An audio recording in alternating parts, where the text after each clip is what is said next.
welcome to another episode of our apologetic series dealing with the Muslim arguments that they typically raise to support the message of Islam, whether to support the Quran, support Muhammad, claim about miracles, claim that the Quran is complete and preserved, and so on and so forth. But today, we're going to talk about a very unique argument that for some reason, our Muslim friends just make this assumption that this is the top argument to support that the Quran is divine and inspired by God. And that's the scientific miracles that are found in the Quran. With me here in the studio, our dear brother, Dr.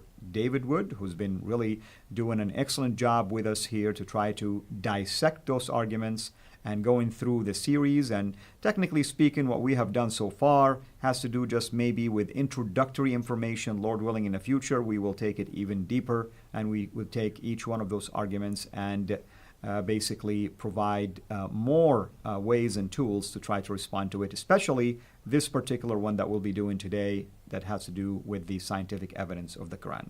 Dr. Wood, welcome back. Thank you. And this argument, the argument from scientific accuracy, is actually the first argument I ever encountered with a Muslim back in the day. Back when I was in shape, I would go to lift weights and so on, and I had a Muslim friend. This is even before Nabil. I had a Muslim friend, and we were weightlifting partners. We would spot each other and so on. And one day he told me that he wanted to show me a video, and the video was about the scientific miracles in the Quran. The guy was a Muslim, and I was watching the video, and I'm watching the video, and it would over and over again. It would give a bunch of scientific facts about some topic, and then it would give some verse of the Quran, right, that said almost nothing remotely resembling the topic. Right. It would just mention a cow producing milk or something like this, and then but you were supposed to be so dazzled by all of the scientific information that when the Quran says next to nothing that any 7th century Arab couldn't have told you, then we were just supposed to be overwhelmed by this and convert to Islam. So that was my first encounter with it. And then later, of course, my friend Nabil argued that Muhammad made all kinds of miraculous scientific claims that weren't verified until centuries later, and that the Quran also made various scientific claims and that were eventually verified. And what's amazing about this is Muslims very rarely actually read the passages that they're talking about, right? Correct. Most Muslims take things based on confidence in their leaders. So they think that their scholars and their apologists are telling them the truth. Yeah, they believe that their leaders are telling them the truth. So they've never seen the actual evidence. They've never seen these actual scientific proofs. But they believe other people have, and they have confidence in these other people. That's correct. And now I'm very different. As soon as someone tells me something, I want to look it up, right? So this is very different because people actually convert to Islam based on hearing that the Quran contains all these scientific miracles, right? There are people who convert to Islam. Absolutely. Really? It contains all these scientific miracles? Yeah. The Quran contains all these scientific miracles. Muhammad said all these amazing scientific things. Well, I want to convert to this religion. Never crosses their minds. Let me see it in the books. I want to read it for myself. And that's exactly what I would say to Nabil after he would say, this is predicted in the hadith by Muhammad. This is predicted in the Quran. I would say, okay, show me where, because I want to read the passage and see what it says. And when you do that, you start finding that all of these amazing scientific claims, there's nothing amazing about them. And you find that Muhammad got almost everything wrong that he could possibly get wrong. The only things that Muhammad got right were things that all kinds of people in the 7th century would have gotten right. So there is a sun, there is a moon, things like that. Muhammad got those right. There are stars, things like that. He gets those right. But any 7-year-old could have told you that.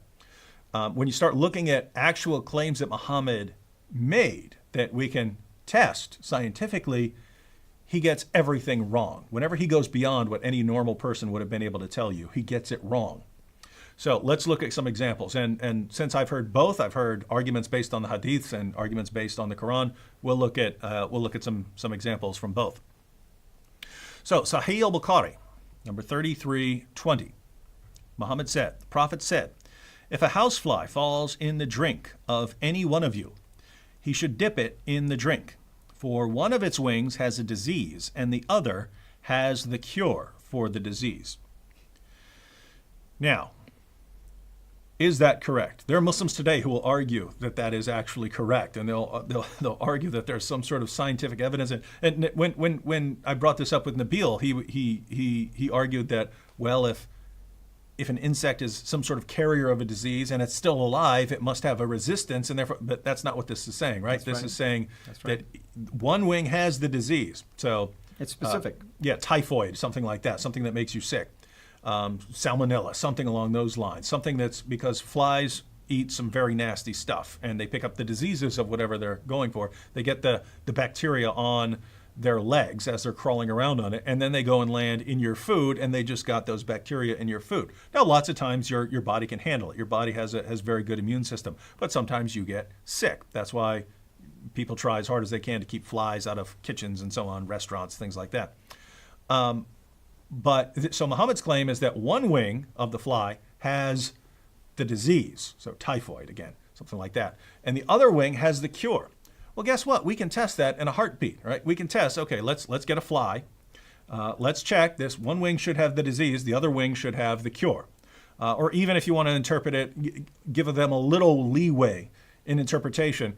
Some part of it has to have the disease and another part the cure. Correct. And so if a fly lands in your food or your drink, you shouldn't get it out and dump your drink out. You actually put the fly in there more, dunk it all in your food. That's right. Because then you can get that cure off it. And Nabil told me he actually did this because his grandma told him to do that. He said, if a fly got in your mouth, I would dunk the fly in the food. So I got all that cure. And so is this correct? No, it's not correct. And any attempts to justify this are absolutely ridiculous. No one who deals with no healthcare professional would tell you, yes, dunk flies in your food so you can get all the cure for the diseases that they carry. I mean, following this, the cures for all kinds of diseases, any disease that flies carry. You mean doctors who deal with infectious diseases, they're not going to agree with this? No one anywhere in the healthcare profession who's actually gone to any sort of school, right? Doctors, nurses, anyone would say this, who is not already trying to defend Muhammad's views. So notice, Muhammad said something about science that we could test years later, centuries later, we can test it. That's right. And it turns out to be false. And if you follow Muhammad's advice here, you'll get very, very sick eventually. Quite frankly, we don't even need to finish the episode because we've already proved that he's false. That's it. But we have plenty more. So let's go through some more. Sahih al-Bukhari 33:26. The Prophet said, Allah created Adam, and his height was 60 cubits. 60 cubits is 90 feet. People have been decreasing in stature since Adam's creation. So I say that here's something we can test, because if Adam was 90 feet tall, and maybe you say, well, it's no problems if we don't find Adam's bones or something like that, Right. But he also says that people have been shrinking since then. So Adam was 90 feet. And then, his children would have been a little bit shorter, and right. Their children a little bit shorter, and their right. children a little bit shorter, and their children a little bit shorter, and so on. And so they're getting progressively smaller. Well, this means that somewhere we should find, femur bones that are 15 feet long, right? At least to prove somewhere, this theory. Yeah. Somewhere, right? Because sometimes bones do make it, right? We do find the bones. That's correct. We never find that. So if Muhammad is correct, people have been shrinking since the time of Adam, which means as you go back through time, they should get bigger and bigger and bigger. That's right? correct. When we dig up people from 2,000 years ago, 3,000 years ago, they should be bigger. Correct. And it's just not, matter of fact, they should be significantly bigger, right? Because you're going all the way up to 90 feet by the time you get back to Adam. And so here's another claim that Muhammad made that we can eventually test through archaeology and so on.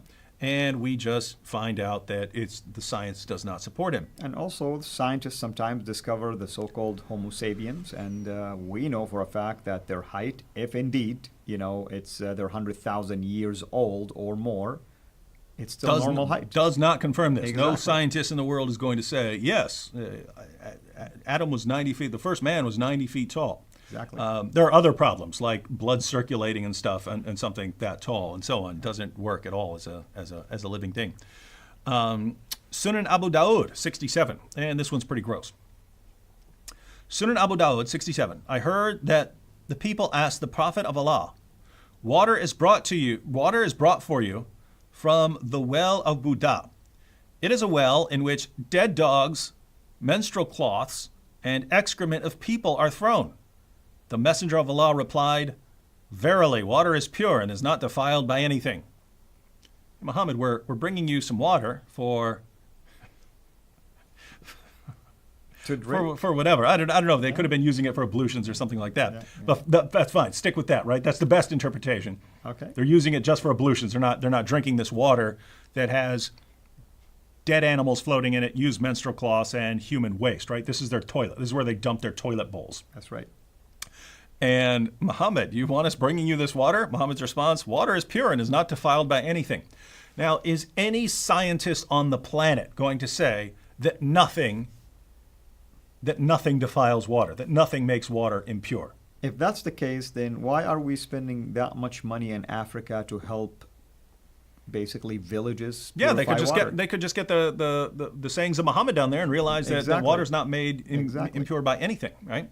Yeah.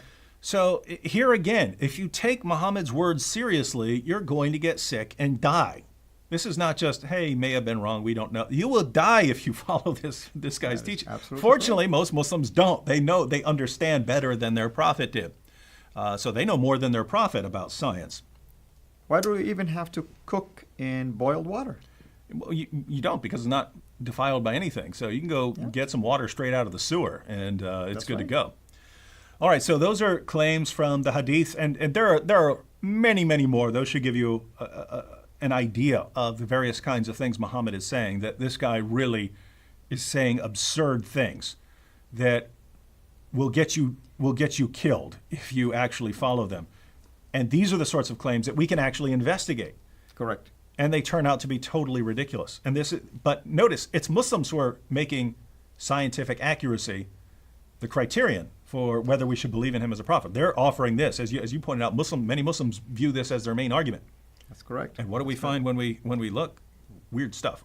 And if a Muslim will come back and tell me, oh, those hadith you picked are actually strange or weak, then why do we have him anyway?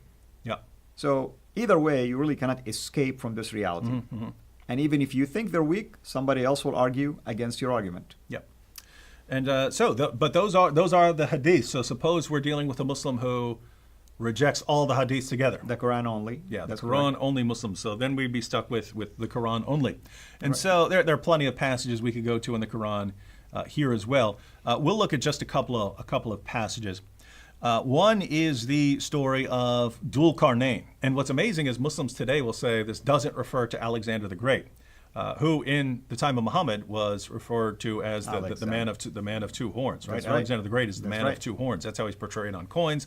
That's how they refer to him. And not only that, if you read Surah 18, the passage about Dhul Qarnayn, it matches up perfectly with the what are called the Alexander romances, these books about Alexander. All the things he did in here are mentioned in other sources of the time. So we know who this is referring to. Muslims have to deny that this is referring to Alexander because he's listed as a devout Muslim, and we know Alexander was as pagan and polytheistic as you could possibly be. Right? This guy was a devout pagan polytheist. So the Quran portrays him as a devout Muslim. We know that. So this is another example of a historical inaccuracy, but we're going to focus on the scientific inaccuracy because the Quran says in Surah 18, verses 84 to 86, Allah says, "Lo, we made Alexander," so Dhul Qarnayn. If Muslims, if you don't want to believe that this is Alexander the Great, doesn't matter.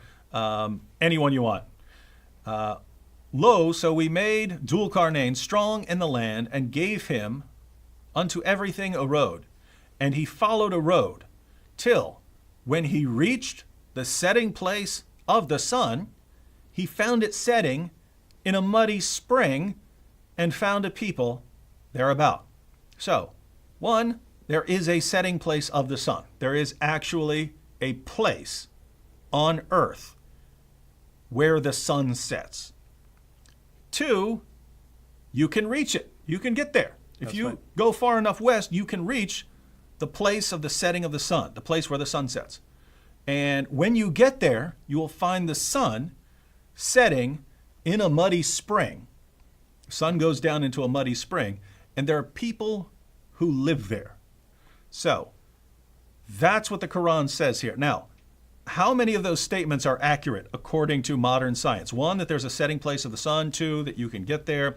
3, that if you get there, you'll find the sun setting in a muddy spring. And 4, that there are people who live there. How many of those statements would be correct according to modern scientists? I very much doubt that any of them will be correct, but even if we find one of them could be justified, probably the rest of them cannot. So this is obviously a problem. And so what do Muslims do here? They try to reinterpret the passage. And what they'll say is Dhul Qarnayn simply found some body of water, like a sea or something like this. He arrived at a sea or an ocean, and he saw a sunset, and it looked like the sun setting in this pool of water. But in actuality, he's just seeing a reflection. Now, you know Quranic Arabic.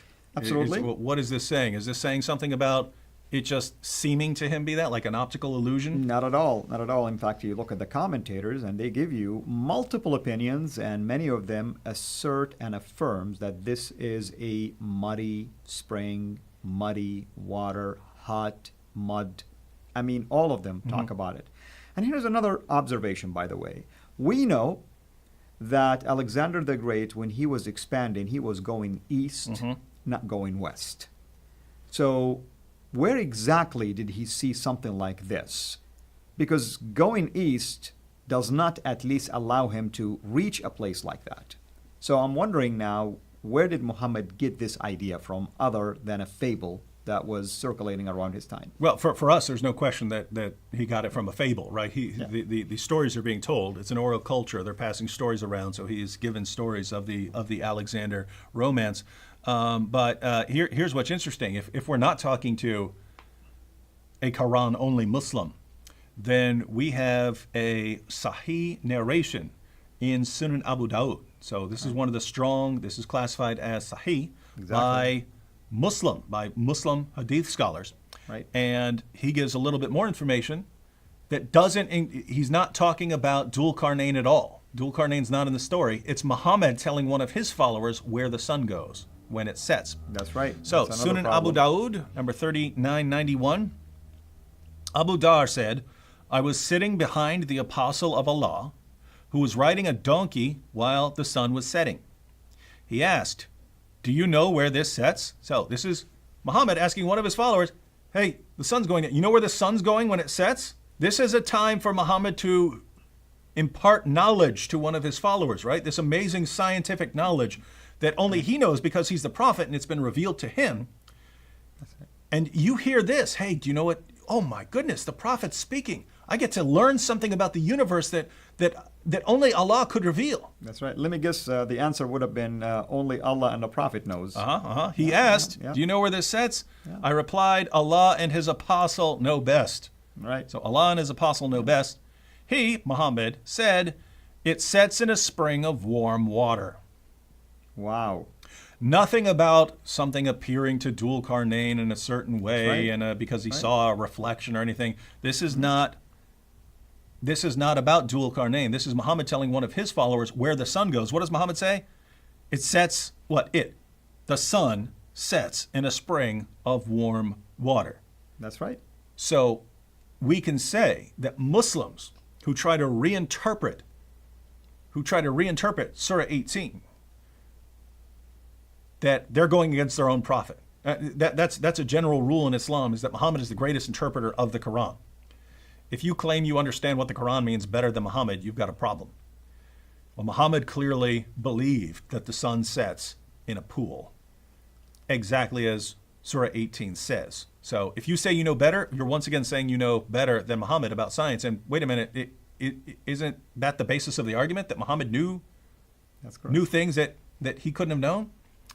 All right, so if you want to be a faithful Muslim, and you have the Quran, Allah saying one thing, and Muhammad confirming the interpretation so that you're not allowed to come up with a different interpretation, then if you want to be a faithful Muslim, you have to say Muhammad was a prophet and he said that the sun sets in a pool. So, if I go out there and travel far enough, I will find the place where the sun sets and it will be setting in a pool. And you have to say that as a Muslim. All right, let's look at two more verses very quickly. Surah 67, verse 5. Allah says, "And we have from of old adorned the lowest heaven with lamps.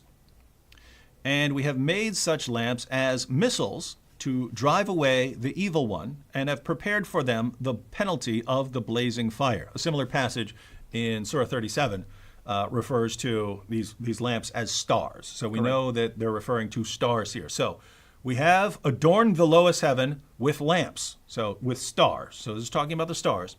And we have made such lamps, stars, as missiles to drive away the evil ones. So the evil jinn and so on, and have prepared for them the penalty of the blazing fire. Now, we know that this is referring to because Muhammad saw a shooting star with one of his followers and then started explaining what the shooting star is. So, according to the Quran and Muhammad, when you see a shooting star, it's because a jinn or evil spirit is sneaking into paradise to try and hear Allah's secret plans, so that he can then go spread around Allah's secret plans. That's right. And so in that situation, either Allah or one of the angels takes a star and hurls it at the demon. And so when you see a shooting star, it's because Allah took a star, one of the lamps, and hurled it at a demon. Notice, we have made the lamps, the stars, missiles to drive away the evil ones. Yeah. So when you see a shooting star, it's because Allah hurled a star at a demon. Now, there are multiple errors. One, shooting stars are not stars. They're big rocks that have collided with our atmosphere. But shooting stars are not actual stars. The author of the Quran believes that shooting stars are actual stars. Right. And so if the author of the Quran is Allah, then Allah, your God, Muslims, believes that shooting stars are actual stars that have collided with the Earth's atmosphere. Trust me, if an actual star collided with the Earth's atmosphere, it'd be a lot worse than seeing a shooting star. But the other thing is that when you see that, it's because a demon tried to sneak into paradise, right? Well, guess what that means? That means paradise is right outside our atmosphere, right? Exactly. It's right there. Allah's throne is paradise. Allah making his plans with the angels. Goes it's the right seven outside. heavens idea. Yeah, it's right there, right? I mean, he had to get them right there. So multiple problems here. And again, this is the argument that's supposed to show us that Islam is true.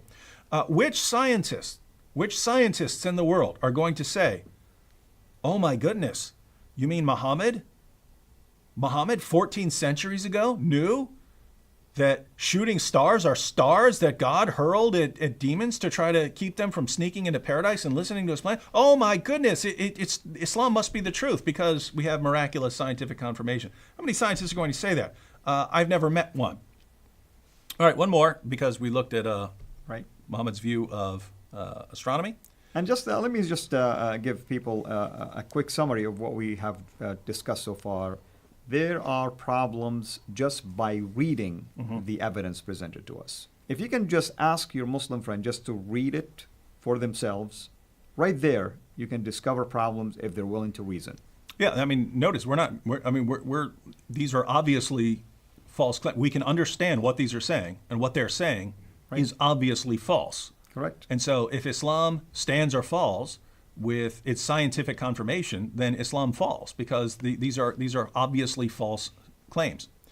So we'll look at one more in the realm of biology. So Allah wants to impart more knowledge and explain to us what human beings are formed from. One of the many things that the Quran says that we are formed from.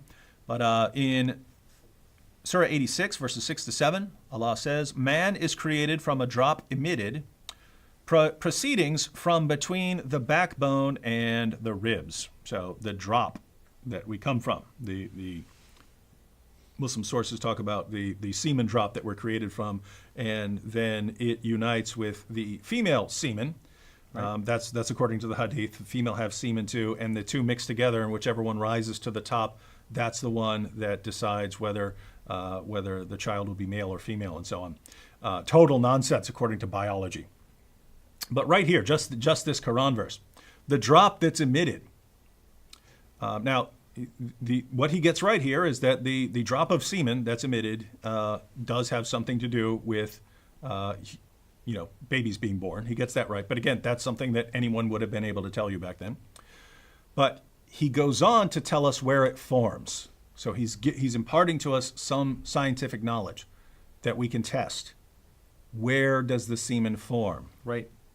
Right in this area between the backbone and the ribs. Yeah, it's very specific, basically. Is this area between the backbone and ribs where semen is formed according to modern scientists?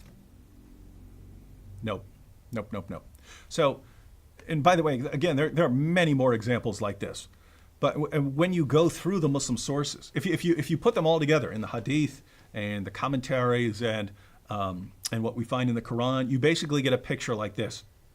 You have a giant fish or whale at the bottom of everything, and then you have 7 earths stacked on top of each other like pancakes. They're all flat. They're stacked up like pancakes, except that there's a 500-year journey in between each one of them. Right. That's according to Muhammad. So you have 7 flat earths stacked on top of each other, and above that you have the heaven, which is actually a solid object that will fall on us if Allah doesn't hold us up. And of course, inside there you have the stars, which are missiles that Allah uses to shoot the demons. And of course, you have the sun setting, in a muddy pool and so on. And you have, of course, 7 of these solid heavens, solid domes above the earth. And you go all the way up to the top, and then there are these 8 giant mountain goats and so on that are below the throne. So that's what you get if you look at the Muslim sources on astronomy. If you look at the Muslim sources on embryonic development, so the development of a baby, you get semen comes between the backbone and ribs, forms, and it joins with the female semen. And again, whichever rises to the top, that determines the sex of the child. But the semen then becomes a blood clot, and then becomes like a chewed piece of flesh or something like this. Right. And then becomes bones, and then those bones are covered with flesh and so on. And only then does Allah decide whether it's male or female. And almost everything there that goes beyond what people of the time would have known, because again, people understood, hey, they have sex and are produced. They understood from miscarriages that there are some different stages to development and so on. But everything Muhammad said that goes beyond what ordinary people would have known, he gets wrong. And then, of course, you have the area of hygiene, that it's good to dunk flies in your food, or you can take water that's been anywhere and it's still good. You can use it for your ablutions. You can drink it. You can do anything. And notice, if you actually take that seriously, if you start using that kind of water, you're going to get sick. Even if you just rub it on your hands, you're going to get sick. And what's Muhammad's solution if you get sick? Camel urine. Just drink enough camel urine and you'll feel better. How can anyone look at all of this and say, how we know that Islam is true? By all of this amazingly correct scientific information.